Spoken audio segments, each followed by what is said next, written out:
Assalamualaikum warahmatullahi wabarakatuh. A'udzu billahi minasyaitonir rajim. Bismillahirrahmanirrahim. Alhamdulillahilladzi waqafa alladzi wa'adal muttaqina jannatal ma'wa. Asyhadu an la ilaha illallah al-malikul huda wa asyhadu anna sayyidina Muhammadan abduhu wa rasuluhu nabiyyul mustafa. Allahumma sholli ala sayyidina Muhammadin syamsid duha wa badrid duja wa ala alihi wa ashabihi dhawis sidqi wal wafa. Subhanaka la ilma lana illa ma 'allamtana innaka antal alimul hakim. Bersama-sama Rabbish rohli sadri wa yassir li amri wahlul 'uqdatam min lisani yafqahu qawli. Qala Allah Ta'ala fi kitabihil karim. A'udzu billahi minasyaitonir rajim. Bismillahirrahmanirrahim. Yarfa'illahu alladhina amanu minkum walladhina utul ilma darajat. Al-ayah. Wa qala Rasulullah sallallahu alaihi wasallam, talabul ilmi faridatun ala kulli muslimin wa muslimatin. Wa qala aidan khairun nas man tala umruhu wa hasuna amaluhu. Wa syarrun nas man tala umruhu wa sa'a amaluhu. Sadaqallahu nadzim wa sadaqana rasulihil karim wa nahnu ala dzalika minasyahidin wa syakirin walhamdulillahi rabbil alamin wa ba'd. Hadratal afadil, hadratal mukarramin wal mukhtaramin, ulama ana al-kurama wal a'izza al-amilin ar-rasin al-mukhlisin, yang saya muliakan keluarga besar jamaah pengurus Masjid Baitul Ulum, bapak-bapak, bunda-bundaku semuanya, anak-anakku, hadirin yang dirahmati dan dimuliakan oleh Allah. Mari pada malam hari ini kita terus meningkatkan syukur kita kepada Allah Subhanahu wa taala, makin mengakui dan tentunya mensyukuri apa yang Allah berikan berupa nikmat demi nikmat yang Allah berikan. Karena semuanya yang ada di bumi ini adalah untuk manusia. Sebagaimana Allah sampaikan, walladzi khalaqalakum ma fil ardi jami'a. Dialah Allah yang menjadikan segala sesuatu semuanya buat manusia. Daratan, lautan, beserta isinya. 7 langit, 7 bumi, beserta isinya untuk manusia. Maka sudah sepantasnya dan harus kita berterima kasih, bersyukur kepada Allah Subhanahu wa taala. Akui nikmat datangnya dari Allah. Mari kita tingkatkan khidmat kita, taat kita pada Allah Subhanahu wa taala. Mudah-mudahan barokahnya bersyukur Allah tambahkan rahmat, nikmat untuk kita semuanya dan kita dijauhkan dari wabah dan musibah tentunya, amin. Shalawat ma'asalam semoga tercurah kepada Nabi Agung Muhammad sallallahu alaihi wasallam. Terus kita istiqomah membaca sholawat, mengamalkan sunnah dari sifat-sifatnya. Semoga kita tercatat sebagai umatnya Nabi Muhammad yang wajib syafaat untuk kita di yaumil qiyamah, amin. Jamaah yang dirahmati dan dimuliakan Allah, Bapak Ibu rahimakumullah, pada kesempatan ngaji pada malam hari ini kita akan bersama-sama mengkaji tentang perspektif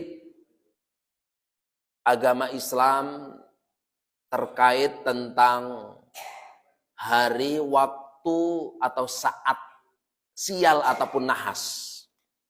Jamaah yang dirahmati dan dimuliakan oleh Allah, banyak anggapan masyarakat baik sejak zaman jahiliyah hingga zaman sekarang ini, dari zaman tradisional sekarang mungkin sudah zamannya digital, dari zaman kolonial sekarang zaman milenial dan seterusnya. Masih banyak asumsi-asumsi, anggapan-anggapan tentang hari-hari yang tidak baik, saat-saat yang tidak baik, waktu-waktu yang tidak baik. Waktu apes, waktu sial, waktu nahas. Hadirin yang dirahmati dan dimuliakan oleh Allah Subhanahu wa taala, sesungguhnya Islam memandangnya bagaimana sih? Apalagi saat ini kita memasuki tanggal 20 bulan Safar, di mana banyak masyarakat beranggapan ini waktu ataupun saat ataupun bulan apes, bulan sial, bulan banyak petaka, bulan banyak musibah, dan lain sebagainya. Saudaraku yang dirahmati dan dimuliakan oleh Allah Subhanahu wa taala, Sesungguhnya Allah jauh-jauh hari telah mengajarkan kepada kita bahwa Allah itu banyak bersumpah kepada saat, kepada waktu, kepada hari, kepada hal-hal tertentu. Contoh, Allah bersumpah wal asri demi masa, wal fajri demi waktu fajar. Deminya itu wawunya wawu kosam bermakna sumpah. Wal fajri demi waktu fajar, wal laili demi waktu malam, was subhi demi waktu subuh, wad duha demi waktu duha, wan nahari demi waktu siang. Allah itu bersumpah banyak banget di momentum-momentum waktu. Yang terkenal kita sering baca surat Al-Asr, wal asri demi masa. Innal insana lafi khusr. Sesungguhnya manusia itu pada dasarnya semuanya merugi. Siapapun orang rugi. Tapi kan tidak titik sampai di situ Bapak Ibu. Ada ayat lanjutannya, maka hati-hati ketika baca Al-Quran. Takut berhenti di wakaf yang tidak baik. Karena masih ada keterkaitan lafal dan makna. Makanya kalau dalam ilmu tajwid, kita ada belajar, ada namanya wakaf qobih, wakaf hasan, wakaf tam. Qobih itu jelek. Hasan itu baik. Tam itu sempurna. Nah, kan seperti itu. Tamam itu artinya sempurna. Tam itu artinya sempurna. Makanya kalau kita nggak tahu siyakul kalam itu rasa bahasa, ataupun siyahul lughah, karena Al-Quran itu ada dzauk, ada rasa bahasa. Kita nggak tahu ngaji bisa terpotong-potong di wakaf yang berbahaya sekali. Sesungguhnya manusia semuanya berada dalam kerugian ilal ladzina amanu wa amilus solihat, kecuali orang yang mau terus beriman dan beramal soleh. Bahkan lanjutan ayat tersebut wa tawassaw bil haq, terus melakukan tausiah. Tawassaw itu tausiah pakai shot. Berwasiat, memberikan wejangan, memberikan arahan. Bil haqqi kepada kebenaran, wa tawassaw bis sabr, memberikan wasiat ataupun tausiah untuk bagaimana kita bersama-sama hidup ini tentunya harus sabar tentunya dalam menghadapi segala hal. Artinya saudaraku yang dirahmati Allah, merujuk ayat yang sering sudah kita hafal sejak kecil. Kita kalau mau pulang sekolah baca wal asr. Bahkan sebelum ada doa kifaratul majelis, dulu leluhur kita kalau selesai ngaji itu baca wal asri. Selesai belajar baca wal asri. Sebelum populer doa kifaratul majelis. Kita ingat kala itu.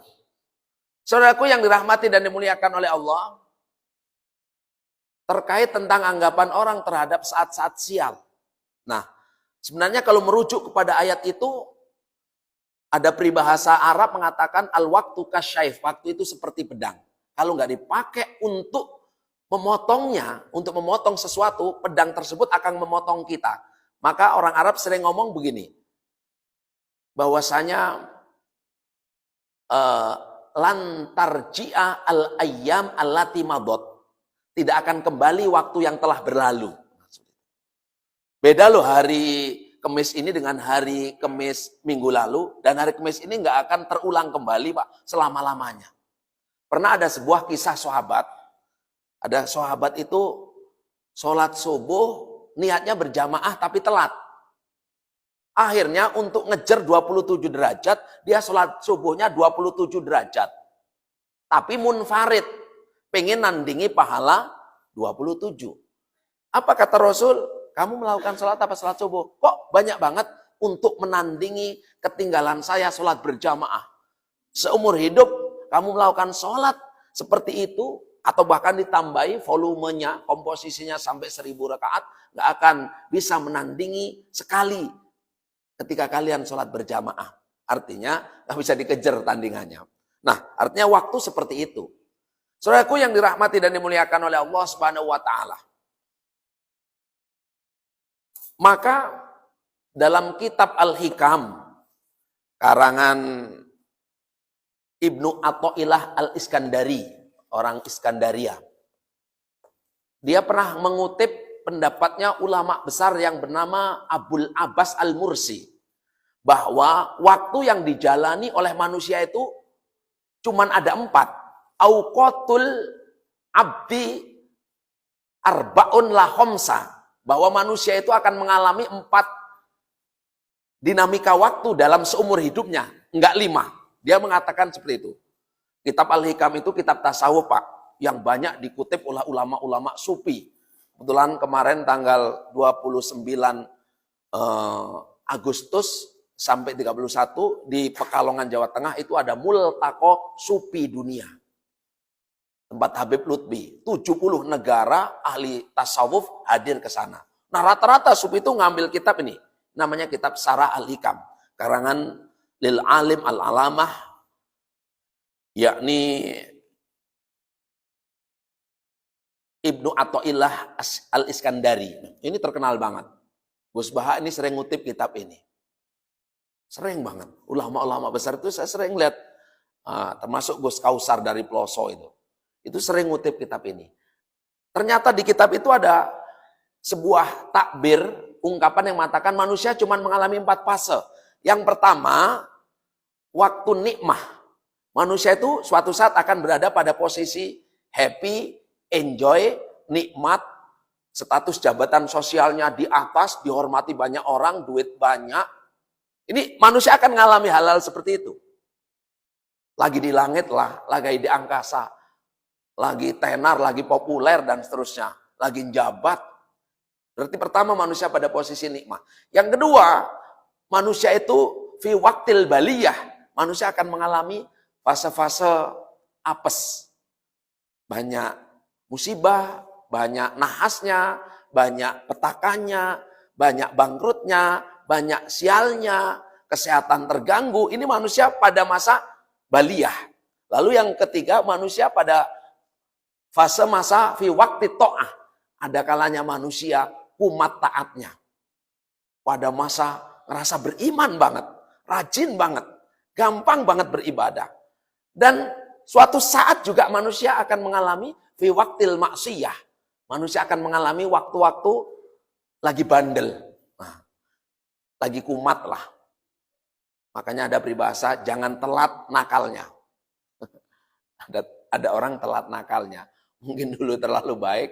Nah, hadirin yang dirahmati Allah, apa yang dituntut ketika kalian di waktu nikmah? Tuntutan Allah itu agar kita senantiasa mengakui nikmat datangnya dari Allah dan bersyukur kepadanya. Kalau kita di waktu baliyat, waktu banyak problem, banyak dinamika, banyak masalah, Allah hanya nuntut kita bahwa kita harus menerima qadha, menerima ketentuan Allah, tugas kita sabar, dan tugas kita adalah tawakal kepadanya. Dan ketika kita hidup pada masa taat, kok saya ini ke masjid gampang banget, sholat mudah banget, pengennya sedekah, terus pengennya baca Quran terus. Itu jangan sombong. Apa kata kitab Hikam, Ibnu Athaillah, dia mengatakan itu minnah minallah. Minnah itu pemberian. Pakai tak marbutoh, tapi dibaca hak. Minnah minallah. Pemberian dari Allah dan taufik dari Allah.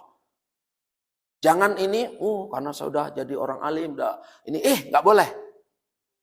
Iya, itu bisa nanti larinya kepada ujub, benar. Minnah itu taufik. Taufik itu apa sih? Taufik itu seperti maunah pertolongan untuk orang berbuat taat. Itu semata-mata itu bimbingan dari Allah Subhanahu wa taala. Contoh, ada orang kaya, berat banget bersedekah. Tapi ada orang nggak kaya, tapi pengennya sedekah. Itu taufik dari Allah. Orang pengennya baca Quran terus. Sementara di rumahnya banyak tumpukan Al-Quran, nyenggol aja males. Itu taufik. Taufik itu inayah, pertolongan untuk beribadah. Maka ketika kita ngerasa taat, kok mudah beribadah, itu pemberian Allah, anugerah dan taufik daripadanya. Kemudian ketika kita pada posisi maksiat, hati-hati. Segera ketika kita pada masa maksiat itu, banyak istighfar dan tobat kepada Allah Subhanahu wa taala. Nah, saudaraku yang dirahmati dan dimuliakan oleh Allah Subhanahu wa taala, terkait tentang anggapan orang masih ada waktu sial, hari naas, bulan apes, ternyata Rasulullah Shallallahu alaihi wasallam itu pernah mengatakan begini, membantah anggapan-anggapan Makanya orang Arab jahiliyah, Pak, Bu, orang-orang Arab jahiliyah, bahkan Rasulullah sudah diutus saja, itu sensitif banget dengan klenik-klenik, dengan hal-hal yang dianggap nahas, apes, sial, dan sebagainya. Termasuk anggapan orang-orang Arab terhadap bulan Safar. Jangan nyebutnya Sapar loh. Ada Pak Sapar. Aslinya Safar, karena di Indonesia kan menjadi Safar. Bulan Safar itu secara luho artinya kosong. Artinya zero, artinya nol. Apa maknanya? Ibnu Katsir ngomong begini, 5 sumya bis Safar, kenapa 5 sumya bis Safar, kenapa disebut bulan Safar? Karena lihuluwi buyutihim minhum, rumahnya orang Arab itu pada kosong. 5 yahrujuna lil kital wali safar, karena tradisi Arab jahiliyah setiap bulan Safar itu mereka melakukan peperangan, karena bulan Muharram haram berantem. Perang nggak boleh.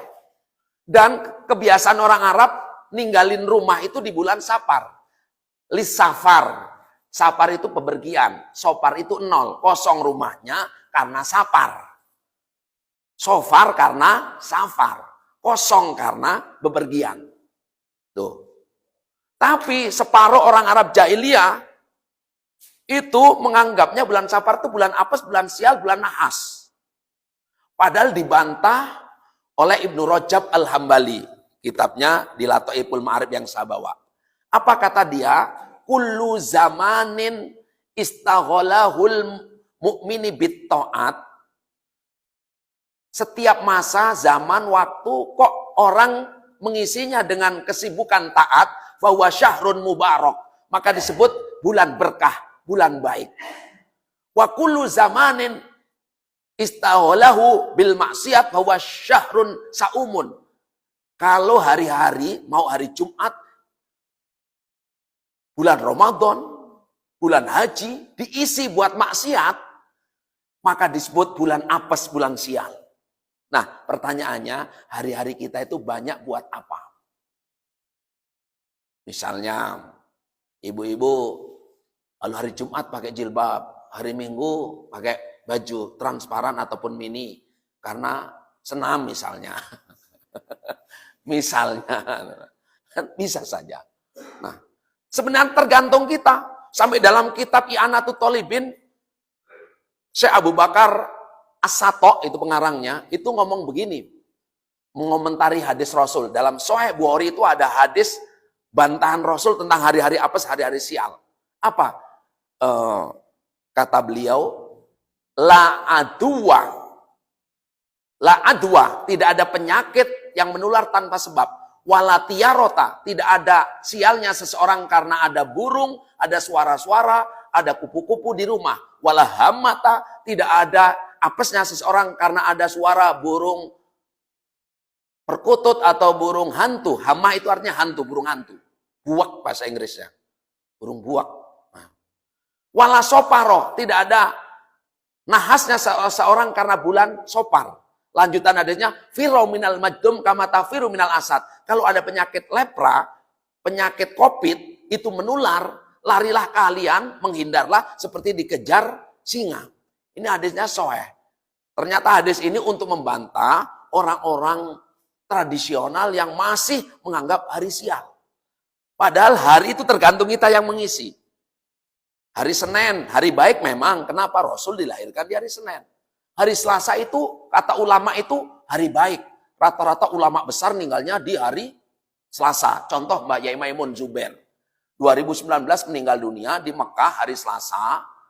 Karena jauh, nggak dimakamkan di Sarang, Jawa Tengah. Tapi dimakamkan di Ma'la. Ma'la itu ada makamnya Siti Khadijah, istrinya Rasul. Pas kemarin ada undang-undang Arab, kalau pemakaman umum, kalau sudah 3 tahun atau 4 tahun, suruh diambil bekas tulang belulangnya. Pas mau diambil, info kemarin, jamaah haji 2023 yang kloter terakhir, bahwa jasadnya, ruhnya masih utuh. Subhanallah. Itu meninggalnya hari Selasa, berarti hari Selasa hari baik. Dalam kitab Ta'limul Muta'alim, hari Rebo itu hari baik. Makanya orang dulu kalau ngajarin kita, mbah-mbah kita, guru-guru kita, mulailah hari Rebo. Ada hadisnya, khalaqallahul nura yaumal arbi'a. Allah menciptakan cahaya di hari Rebo. Kenapa? Oh, sama buka lapak, buka usaha di hari Rebo. Akhirnya bersinar banget usahanya. Persaingan misalnya jualan di bambu kuning, baju berentet. Yang satu dibuka hari Rebo. Wow, bersinar. Kenapa? Semua orang pengen mendekat. Allah alam bisawab. Tuh. Terus hari Kamis, hari dinaikkan amal. Apa kata Rasul? Wa uhibbu ayyurfa'a amali wa ana shaim. Saya ini senang ketika malaikat sedang sibuk ngelaporin amalan saya, perilaku saya dalam keadaan puasa. Maka kemudian kalau hari Kamis itu ada puasa Kamis. Tuh. Kemudian hari Jumat banyak riwayat. Hari Jumat itu Sayyidul Ayam, penghulunya hari. Banyak riwayat juga Adam diciptakan di hari Jumat, diturunkan ke bumi hari Jumat. Konon itu ada riwayat bahwa kiamat datangnya hari Jumat, entah Jumat yang mana, tahun berapa, wallahu a'lam bishawab. Hari Sabtu ini hari yang sangat dikultuskan oleh orang Yahudi.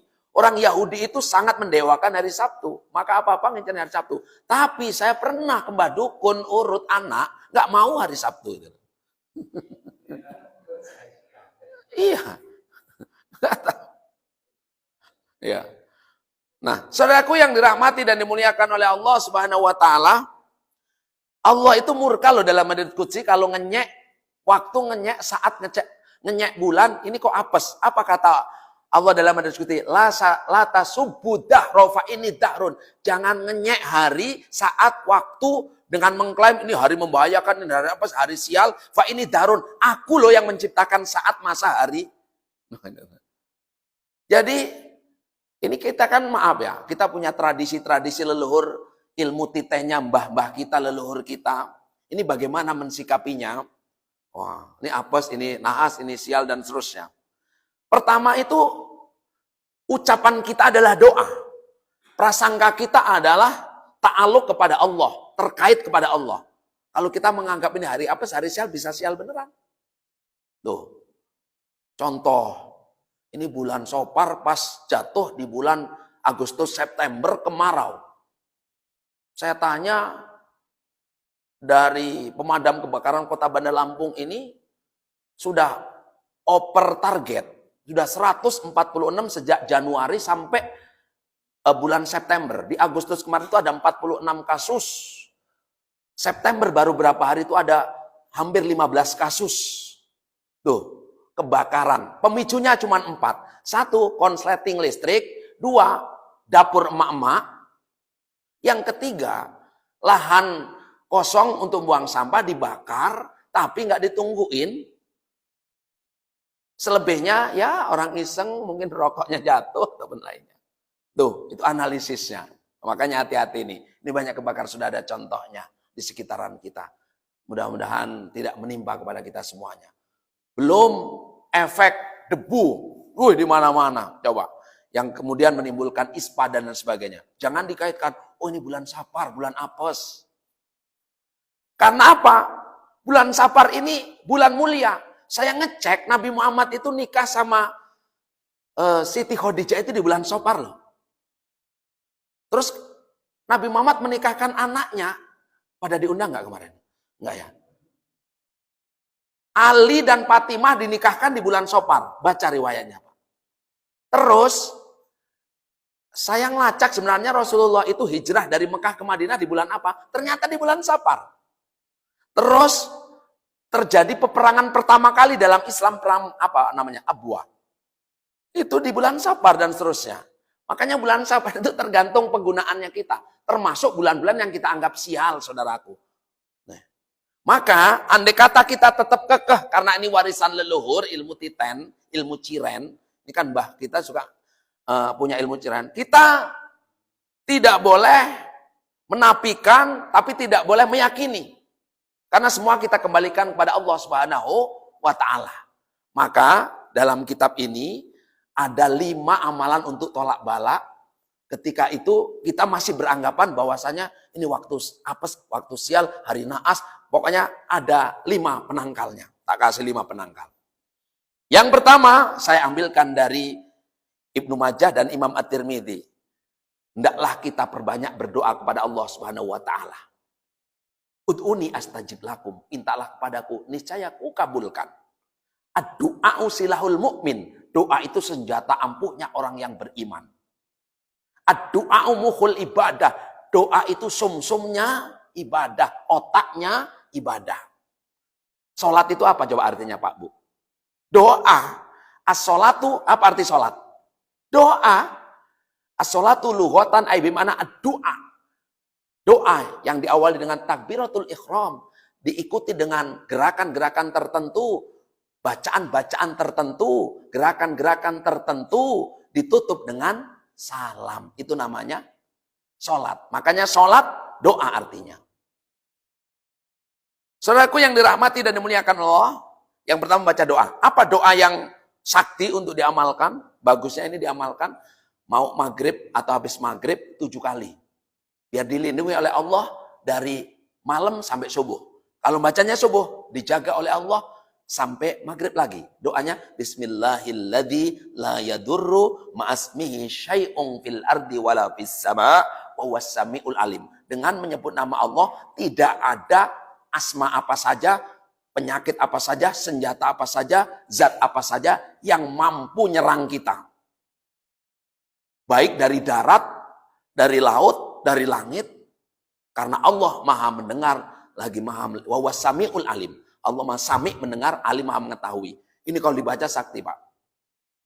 Bismillahilladzi la yadurru ma'asmihi syai'un fil ardi wala fis sama' wa huwas sami'ul alim. Ini baca Pak. Ini doa Bu. Banyak kiai-kiai ternyata. Kita kan nggak tahu kapan apesnya, sialnya lah. Siapa tuh dengan benteng seperti ini dilindungi, dijaga oleh Allah. Makanya apa-apa baca doa Pak. Kullu amrin dibalin la yubda'u bi bismillah fa huwa abtar ay ajdam. Setiap perkara baik tidak diawali dengan bismillah, dengan doa, terputus dari rahmat dan berkah, termasuk makan, Pak. Makan itu kan untuk menyalurkan energi ke tubuh kita. Maka kalau sudah diisi dengan bismillah, tuh akan masuk kepada tubuh kita energi baik dan perlindungan. Bismillah. Termasuk tidur. Orang dulu ngajarin loh. Kalau mau tidur itu selain baca bismika Allahumma ahya wa bismika amut, baca ayat kursi. Biar dijaga oleh malaikat menjemnya kita. Bahkan dalam kitab Maslakul Ahyar itu suruh baca bismillah 21 kali tanpa napas.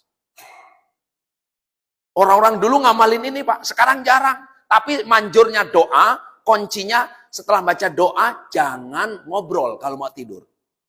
Ini kadang kita nggak baca doa, mainan HP, plek, kenahan. Atau sudah baca doa, jam 8, tidurnya jam 9, ngobrol. Itu nggak kekunci loh. Makanya saran baca doanya itu, kalau mau tidur itu, ya baca doa, tapi udah cep. Tahu cep nggak?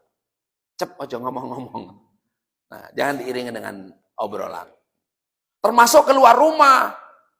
Keluar rumah kan doanya banyak. Bismillahirrahmanirrahim. La haula wala quwata illa billahil aliyyil azim. Ini jarang loh dipakai. Saya pernah ngelihat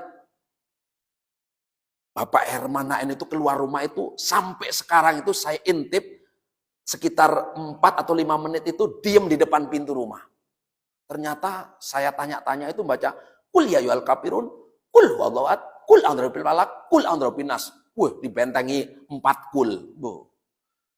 Itu kan sakti banget. Dan tadi kayaknya sholat ada baca kul ya ayyuhal kafirun ya kayaknya. Saya dengar Pak. Ya artinya ini sakti Pak. Kita kadang baca doanya kan pas mau haji. Kemarin saya orang mau haji itu ya Allah. Yuk sholat safar dulu, keluar rumah. Baca doa, Bismillahirrahmanirrahim. Tambahin, Bismillahirrahmanirrahim wa mursa'a. Inna rabbil ghafurur rahim. Tambahin, Allah Akbar, Allah Akbar, Allah Akbar. Subhanalladzi sahhara lana hadza wa ma kunna lahu muqrinin. Wa inna ila rabbina lamunqalibun. Masih panjang lagi doanya. Allahumma ij'al fi safarina hadzal birra wa taqwa wa minal amali ma tardha. Ini Pak Haji pasti ingat kalau orang yang pernah ke Mekah ataupun umroh pasti baca mantra ini. Karena di kalung buku doa itu pasti kayak gitu bunyinya. Jangan saat itu saja tapi rutin. Boleh nggak sholat safar kalau mau jalan-jalan ke Jawa? Misalnya Pak Anggit mau ke Jogja, sholat safar dulu. Iya, sayangnya hanya diamalkan waktu mau ke Mekah aja. Iya, orang mau ke Karang sholat sapar dulu nggak apa-apa kok. Nah, niat sholat sapar dilindungi kan kita nggak tahu. Tuh banyak baca doa. Iya, insya Allah berkahnya banyak. Kita jangan menyepelekan doa. Doa ini efeknya Masya Allah dahsyat.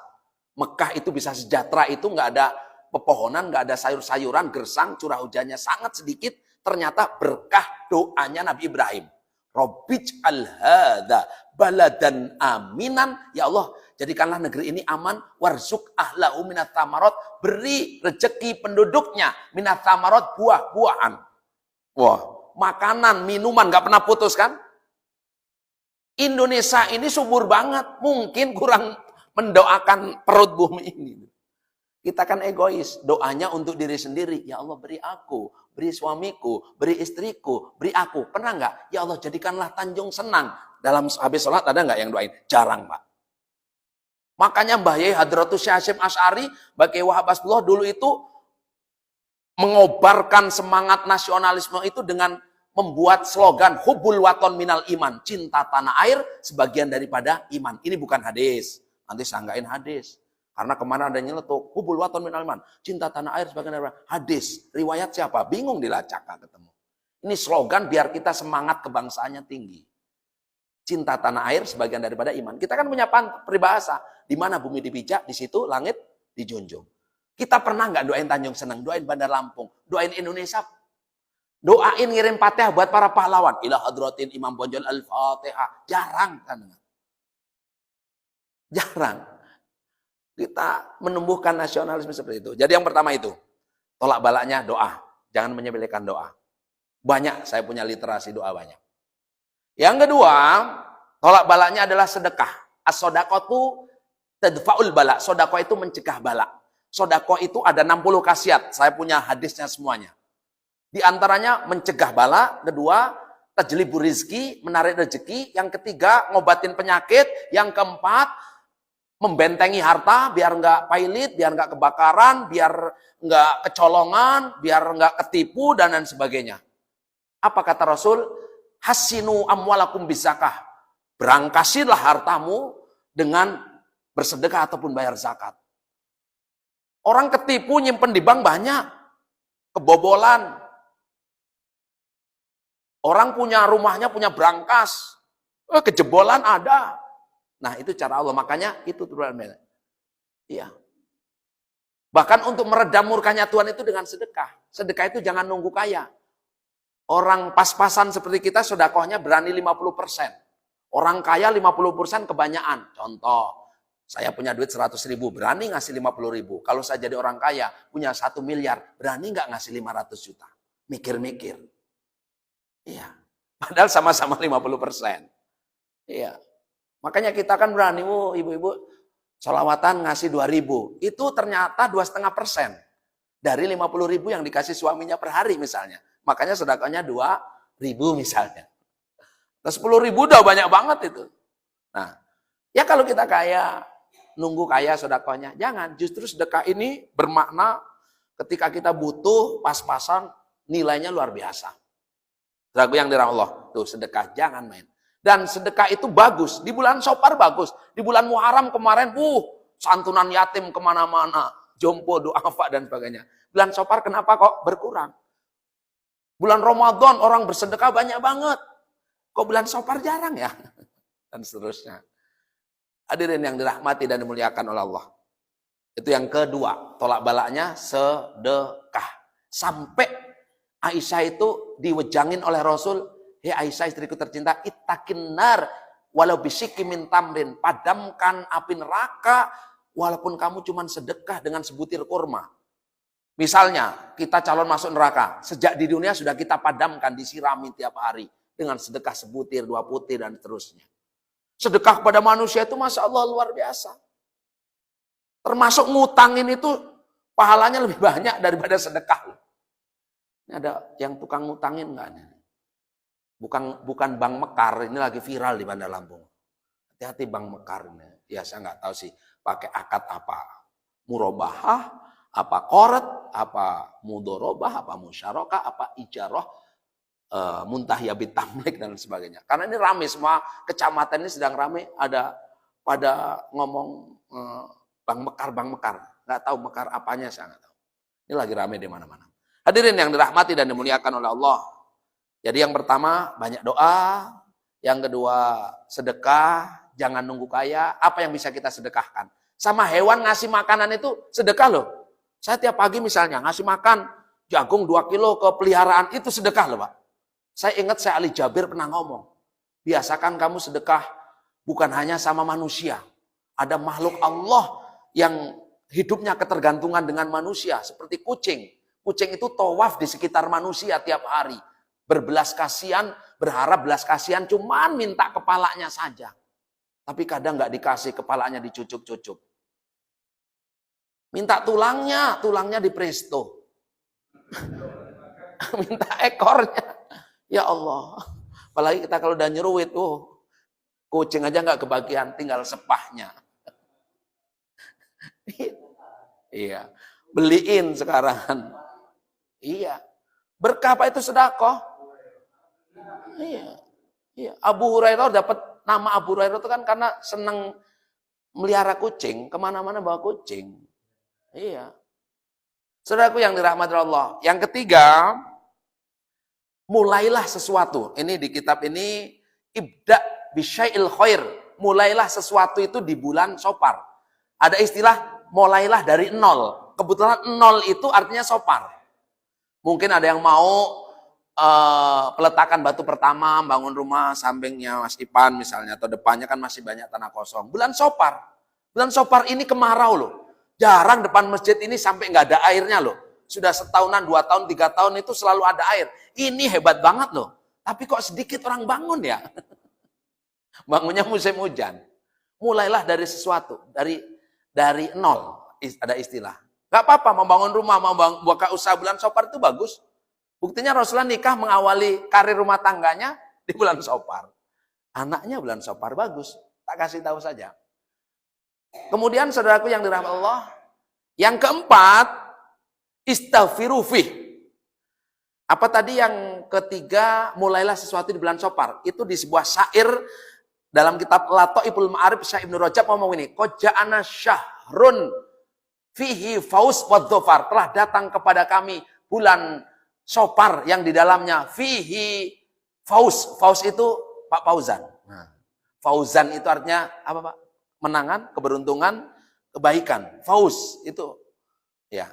Wadzafar dan kesuksesan. Nah ini sampai berani ngucapin seperti ini loh. Ulama-ulama loh. Pasti ada hikmahnya biar kita nggak lepas loh. Artinya bulan Sopar kok nggak ada gerakan yang terobosan yang membuat kayak kita semangat di bulan Ramadan, bulan Muharram loh. Ini sengaja saya sampaikan biar kita nggak membeda-bedakan. Wah, bulan Muharram luar biasa ibadahnya, bulan Sopar sepi-sepi, nggak ada gerakan-gerakan apa gitu. Saudaraku yang dirahmati dan dimuliakan oleh Allah. Lalu yang keempat, tubu ilallah fih, tobatlah kepada Allah di bulan Sopar. Mumpung kalian belum ajalah bahasa-bahasa gitu keluar di syair. Artinya tobat itu bagus kapan waktu saja. Yang pasti siapa yang ngerasa setelah berbuat dosa segera tobat. Kalau dosa kecil istighfar, kalau dosa besar tobat. Jangan ngeremehin dosa kecil. Tidak ada dosa kecil yang dilakukan terus-menerus kecuali menjadi besar. Ini bahasa Nabi. Tidak ada dosa besar yang dilakukan sekali kecuali tobat, tobatan nasuha, menyesal, bertekad untuk tidak mengulangi lagi, diiringi dengan kebaikan, maka at-taib kamala dzambalahu, orang yang sudah bertobat seperti orang yang tidak berbuat dosa. Tuh, Nabi Muhammad saja istighfarnya sehari 70 sampai 100 kali. Padahal dosa masa lalu sekarang yang akan datang di-delete, dihapus. Kita siapa yang menjamin dosa kita sudah diampuni? Tapi yakin bahwasanya Allah Ghafurur Rahim, Maha Pengampun lagi Maha Penyayang. Saudaraku yang dirahmati Allah, yang terakhir adalah istiqomah. Ini jam berapa isanya? Mas? Bentar lagi. Baik, yang terakhir itu istiqomah. Istiqomah itu kenapa? Ibadah itu volumenya itu jangan yangkus yazid, nurun banget, nambah banget. Itu enggak istiqomah namanya. Istiqomah itu kan kayak jalan tol lurus, ada jeglokan dikit. Ya, artinya begini, saudaraku yang dirahmati Allah, khairul amal qilla wa dwamuha, sebaik-baik amalan ibadah itu sedikit tapi kontinu. Daripada lagi kumat taatnya, kayak malaikat. Tapi kumat stresnya, maksiatnya nauzubillah. Kan seperti itu. Jadi seperti itu. Nah, ini diantaranya. Demikian, semoga ada hikmahnya, ada manfaatnya. Ada yang mau didiskusikan, Pak Isa? Apa Pak Tarjo? Cukup ya, Bu? Kita ngaji. Ini maroji yang untuk bisa dipertanggungjawabkan. Karena kalau saya ngomong asal-asalan, nggak punya maroji, takut nanti ketika kita menyampaikan fatwa ataupun ilmu tanpa dasar, bisa sesat menyesatkan. Nah, ini yang saya sampaikan berdasarkan kajian-kajian Quran, hadis, tafsir, maroji ulama yang kontemporer yang dipakai ulama-ulama besar. Ini ada 2 kitab, Lataiful Ma'arif. Ini rahasia setahun ada di sini semuanya. Bulan ini ada hikayat apa, ada hikmah ada apa, ada amalan apa, ada rahasia apa. Dari Muharram sampai ini ada di buku ini, rahasia-rahasianya. Saya dapat hadiah dari Mesir teman saya. Yang ini udah kitab terkenal, kitab Al-Hikam.